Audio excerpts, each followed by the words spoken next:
PC Cartel.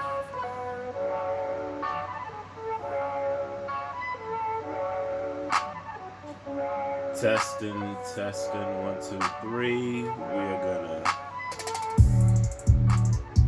It's just the intro music. Get everything set up.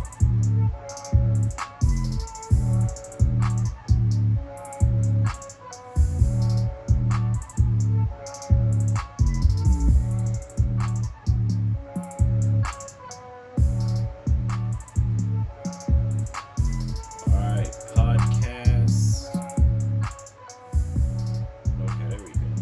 So I think we got enough light. I think we're doing good on the light. Trying to make sure all the sound and stuff is legit. Um, I think we are good, actually. I think we are very good. Okay, you know what? I think we're good right here. Yeah, there we go. Alright. So,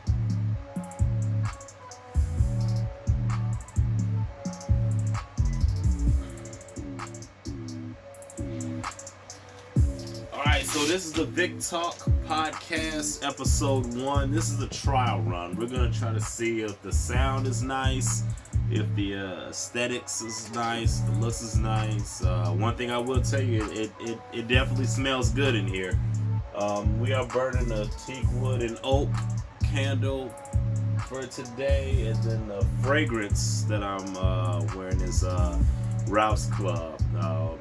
When I do Uber from time to time, I get a lot of compliments on this, and it's one of my go-tos. We'll get more into fragrances later, and the drink of today is, well, I ain't gonna show it because they ain't sponsored me yet, but it's a smoked scotch, so we'll get to that. But so let's get into some topics. Let me kill the music. There we go. We looking good, I think. Okay, we got enough lights, cameras, action. All right, so happy Thanksgiving. We're gonna drop this on Thanksgiving. The past couple years we had the COVID going on, and we all pretty much fought through the COVID, and now we had Thanksgiving. I think this is the first Thanksgiving where it's like okay to form in large groups and everything, because a couple years ago they were saying like isolations and social distancing, and a lot of families really weren't together for this Thanksgiving. So in this time, I would say definitely be thankful for your family. Be grateful for what you have. It's Thanksgiving. You're supposed to be thankful. Me as a black folk, we don't really get into the whole England Pilgrims and Indians history. We just kind of, for most of us, it's pretty much get together with family, and everybody fights over the last slice of cake. Um, we judge the macaroni, the turkey, all the meals together. All the meals together. So yeah, be thankful. Cook your food. Definitely eat healthy if you can. I would say a lot of dishes that we make traditionally, we we definitely can lay off salt. So if you can lay off the salt is not gonna do nobody any favors. So if you can definitely do that, just cut back a little bit. You can use less salt. It's still gonna taste the same. Do everything that you normally would do. Just use less salt, and it'll be okay. Now, if you want people that use Lawry's, then I don't think we can help you at this point. Um, yeah, I would definitely say that. But also, so I've noticed that there has been a recent. Well, it's been going on for some while, but it's like a friendsgiving versus just friendsgiving. I never been to a friendsgiving, but I hear about it a lot. It's pretty much instead of having family over and 400 people over, you just keep it nice and tight to a small group of friends. I can see the perks of that. However, I will say that if we do having our Friendsgivings, make sure that our friends are actually certified and qualified to cook whatever they're gonna make. But also, there's the other flip side of this Friendsgiving, where it's a lot of laziness, because a lot of I would say millennials, like the late millennial. I'm a millennial myself, but I know what I'm doing. I would say it's a lot of younger millennials and the next generation under. They really don't know how to cook. They grew up off Uber Eats and getting everything catered to them, so they really don't know how to cook. So they just take the lazy way out, because there's like I always call it the four cornerstones of Thanksgiving. There's the turkey, the macaroni and cheese, the greens, and it's something else. I forgot. Turkey, macaroni and cheese, greens, and dressing. Though that's the four cornerstones of the Thanksgiving. You have to have those four. Now, lately I have been hearing a lot of people do not like turkey because it's dry. I don't know how that happened. I don't know what you did, but whatever you did it wrong. My turkey's never dry. I don't know what you did. You did it wrong if your turkey's dry. Macaroni and cheese. Yeah, we don't. You can't do the stovetop. You got to show up with the baked, the crusted cheese on top. It's got to look a certain way. It's got to, you know, spread a certain way. When you stir it, it's got to taste at least good. I think the minimum is 3 cheeses, but traditionally, usually it's 4 cheeses. I've seen some people do 5, 6 cheeses. I think after, I think 4 is like a clean standard. You'd be good with 4. 3 cheeses is kind of but definitely you want to get to your 4 cheese macaroni. Gotta bake it. I don't know why you have to bake it, because I like stovetop and baked the same, the way I make it, but you gotta bake it for Thanksgiving. And also the greens. The greens is easy. Greens a little bit easy, but you got to get a now see, I never made greens. I've seen people make greens, but you got to get some sort of meat chunk, roast that, make sure it's a good fatty, delicious meat, and you boil that with your greens. And then so I said turkey, macaroni, greens, and dressing. The dressing, I have no clue how to make the dressing. I have no clue. So whoever knows a dresser, my mom knows a dresser recipe. I'm gonna have to steal it from her. But you know how our elders can be. They really don't wanna pass down the recipes too soon. They want to wait till you're ready. And it is what it is. Shout out to my dad though. My dad definitely passed down that turkey recipe to me. I kind of, he passed down a turkey technique to me, so I smoke my turkeys on the grill. I would definitely recommend smoking the turkeys as opposed to the frying. I know now everybody likes the frying the turkeys, but that's because I would say over the years we have had a lot of bad turkeys. Not me, but us as collectively. So I'm speaking for everybody else. There has been a lot of bad turkeys that went out because they were just simply dry. And over the summer we also had the burnt ribs, and we also had burnt chicken, and overcooked everything on the grill. At a certain time, you have to relieve the patriarch of the family to somebody that's up and coming that still has that hunger for the grill. So that's what has to happen. You got to replace the old man on the grill that's burning food, and for me that happened kind of early. So, but anyway, that torch needs to be passed. So with the turkeys being dry, a lot of people put them in the oven. I've never done the oven. I've always done them on the grill. They come out really juicy. A lot of people will fry them because it keeps the juice, but I just think that's just kind of lazy. Instead of making sure your turkey's juicy, you're just submerging it in oil. That can't be healthy. A fried turkey cannot be healthy. You get like 3 gallons of oil, You dump it in there, and a lot of people was catching fires, house fires, garage fires, fried turkeys, just all around bad kitchen work. Bad kitchen work is what we'll call that. So make sure you know what you're doing with your turkey. I will say this: if you do want to fry it, if you got that deep fry outside, what you're supposed to do, and I never fried it, but this is what I would do. Um, you want to fill it up with water first. Put your turkey in there, and let all the water spill out, and then take the turkey out, and then that's your water line. So when that water drops, that's your water line. So you mark that or whatever. Then you empty that out, wipe it all out completely. Then fill up that water line with oil now. So now you know this is the amount of oil I need. When I put the turkey in, the oil is going to come up to the top and it's not going to boil over. Because a lot of fires start when that oil boils over and it lands in the fire and So that's what you do first. The second thing you do is when you get all of that oil heated up and you get your turkey's ready, make sure your turkey doesn't have ice chunks in it. A lot of us, we do get lazy. We get the turkey last minute and it's still frozen, and we just try to throw it in the oven, or we figure out I'm throwing it in the oven on 500 degrees, and all it's gonna do is just dry out, and that's why we get dry turkeys.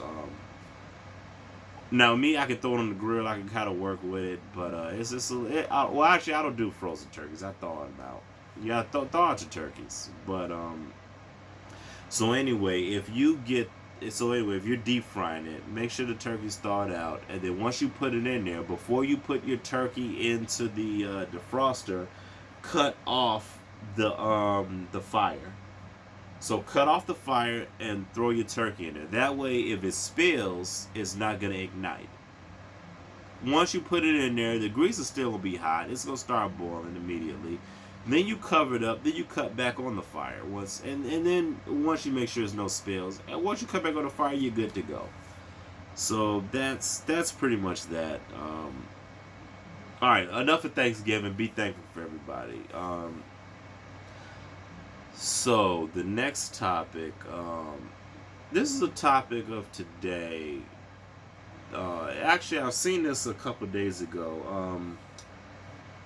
I want to say Tia or Tamara. I forget. One of the twins. I think it was Tia. She got a divorce from her husband recently.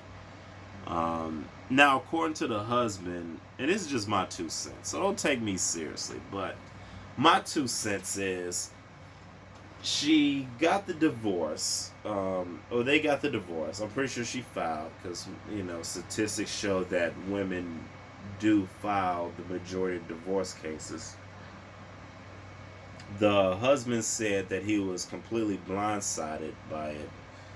And then, according to what I read, she at first said it was like a graduation, like she graduated from a marriage. Then she said she evolved, and then manifestations. It's a lot of, I don't know, it's a lot of weirdness going on, and a lot of women are applauding it. And this is going to be a separate topic, but I don't know where we got to the point where it's like glorified to like leave a relationship. Yeah, just leave a relationship, because I think the majority of people that look for relationships or want to get in relationships, I think that they do so with good intentions, or they at least try.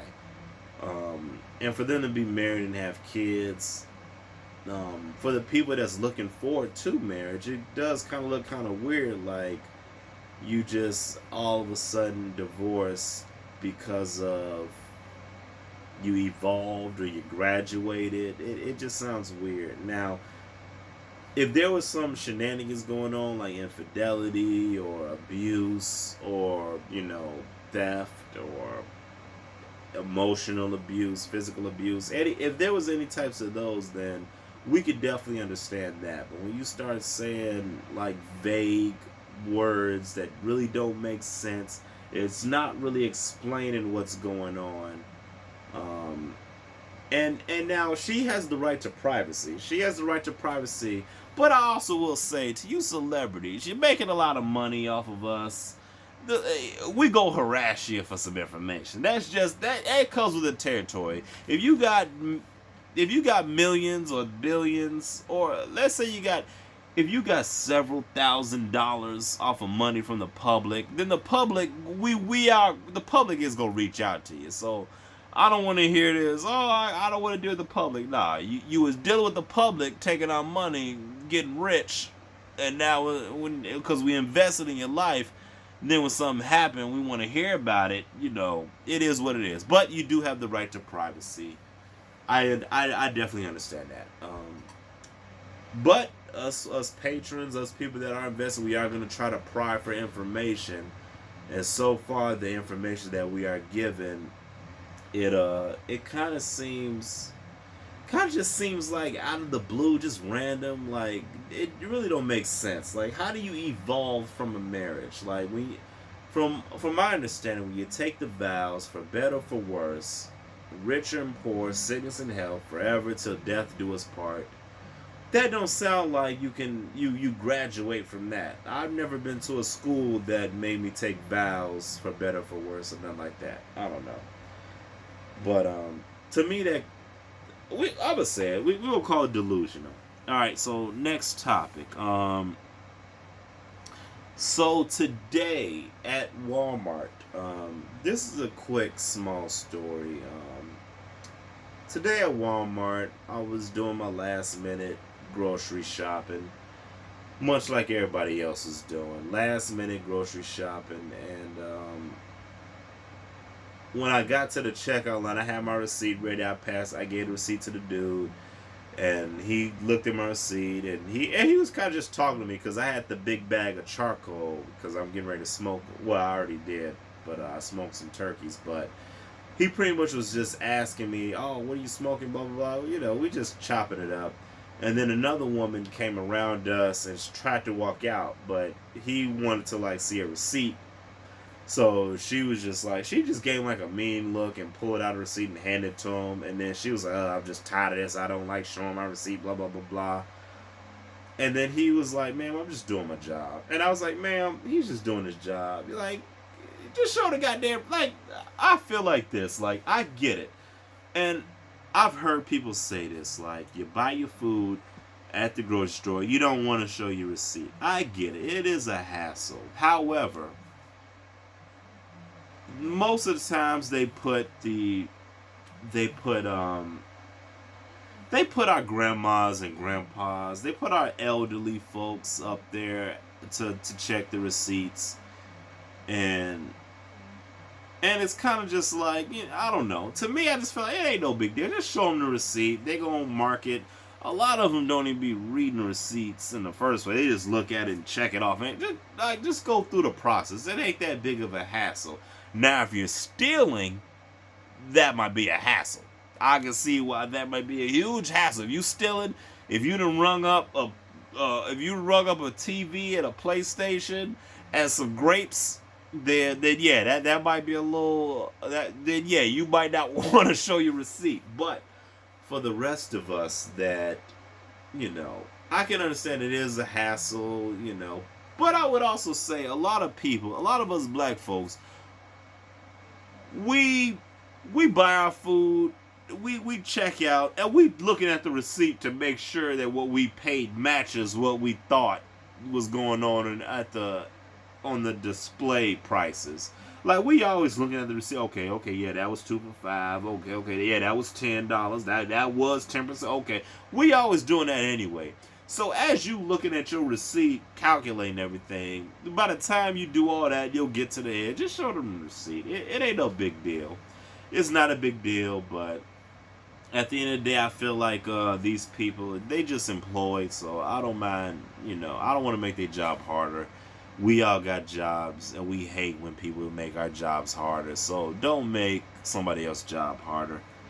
And also with that, going with grocery stores, I definitely try to go to lanes with the cashiers. I really hate these self checkouts now.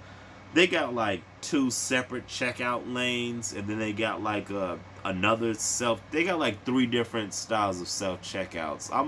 This gonna be another blog, but they got three different styles of self checkouts. They got like the ones where it's like just a small little area. Then they got the bigger ones with like you can put a card up to it.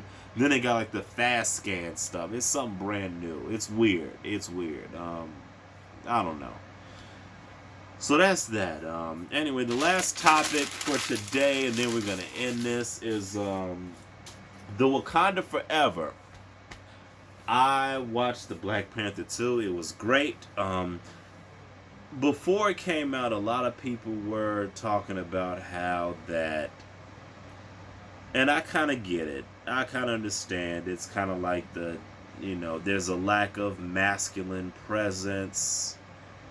So, but that, and it's kind of weird to go into that realm of things, but I enjoyed the Black Panther movie. Obviously, rest in peace to Chadwick Boseman. He did pass. So the movie kind of reflected that, and it was great. The way they did that was spectacular. And then just the storyline from that, it was great. Namor was great. Also, the storyline was great. It's like they told, like, from each person's perspective, you could tell why they were in the film or what they had to think. So I thought that was very great in itself. I would say I kind of wish they did recast T'Challa, because they recast everybody else. Everybody else they recast it. But, I can understand if they want to go in a different direction. My only complaint of this movie was M'Baku. In Black Panther 1, when he did the bark, it was a hoo hoo. It was a hefty bark. In this movie, it was a ooh, ooh, ooh, ooh. It was like a whimper, like a poodle. I didn't like that. So that was an example of de-emasculation. They didn't want to make the black man's voice intimidating. And sometimes, if you got a certain type of voice, it can come off intimidating. I've been told this a couple times. Sometimes my voice comes off as booming or intimidating. It depends on the I don't know. Now on camera it don't show up that bad, or it depends on my cadence, but I really didn't like how M'Baku, he's like, the king of the Jabari tribe, He's a powerful force. So when, if he's barking at somebody, you expect to hear a powerful voice. And we did in the first one, but in the second one, we heard like a whimper. I don't even know what that was. So that was my only complaint of Wakanda Forever. But it was definitely worth seeing. I've seen it once. I've been busy. I'm definitely going to try to make my way to the theater and see it a second time. And but yeah, that's it. So that was that's the end of the Vic Talk podcast. I think 30 minutes is cool. We just under 30 minutes. That ain't bad. Okay, yeah, it's cool. Eventually we might get to an hour or so, because I could definitely go into politics or battle rap. But we will keep this first. This is going to be a test episode. We'll see how this comes along. And, yeah, so happy Thanksgiving to everybody. Eat your turkey. Don't dry it out. Make sure that you're, cooking a lot of food. Use less salt. Drink plenty of water. And, be happy and healthy. Do the best that you can out here. That's all we can ever do is do the best we can day by day. So, that's it for the Vic Talk podcast. And thank you for tuning in. Comment, subscribe. I'm also going to bring some hosts on in the future. Or some guests or hosts. We'll figure that out. We'll get to all that later. But anyway, happy Thanksgiving, everybody. Thank you for tuning in. Hit the subscribe button and like, and drop some comments or some discussions. I definitely like to discuss and have dialogue with people. I could definitely ramble a lot, but yeah, we'll end it right here.